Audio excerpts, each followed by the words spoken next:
Hello everyone, welcome to the next lecture in the series of renal physiology on the Ranjit Anesthesia Academy online.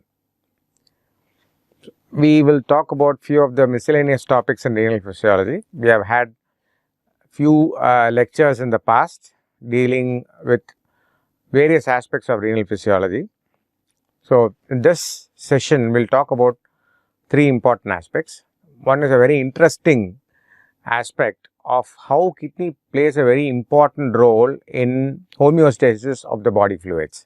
It helps in regulating the blood volume, the ECF volume. I have mentioned both separately because blood would mean the intravascular volume and the ECF volume as a whole, and also the blood pressure, and role of kidneys in erythropoiesis, and renal handling of calcium, phosphorus, and activation of vitamin D3 by the kidneys.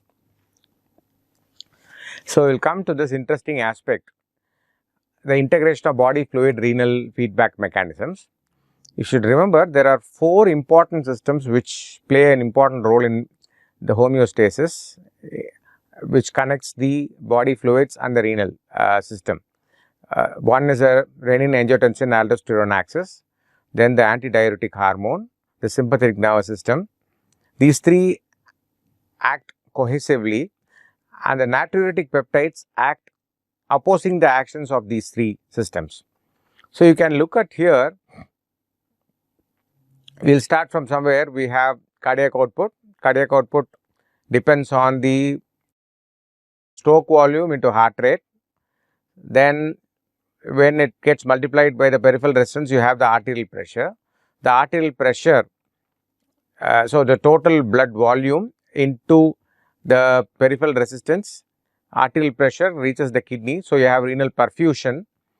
So, based on the renal perfusion, if there is a situation where there is a renal hypoperfusion, it may be due to various reasons. It may be because of low cardiac output state, or it may be because of volume depletion, or it could be because of hypoalbuminemia, as in case of cirrhosis or any other condition. So, when you have a hypoperfusion to the kidneys, the kidney plays a very important role to restore the intravascular volume and also the extracellular fluid.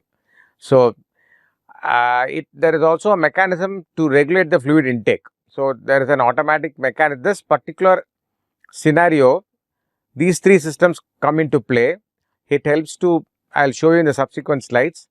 So, it tries to increase the extracellular volume and also triggers fluid intake by increasing the thirst mechanisms, and it also shuts down the fluid loss by the kidney. So, it restores the extracellular fluid volume. So, the blood volume gets repleted again. So, the mean circulatory pressure improves, the venous return improves, and the cardiac output comes back to normal. So, there is a link between all these states and these four systems.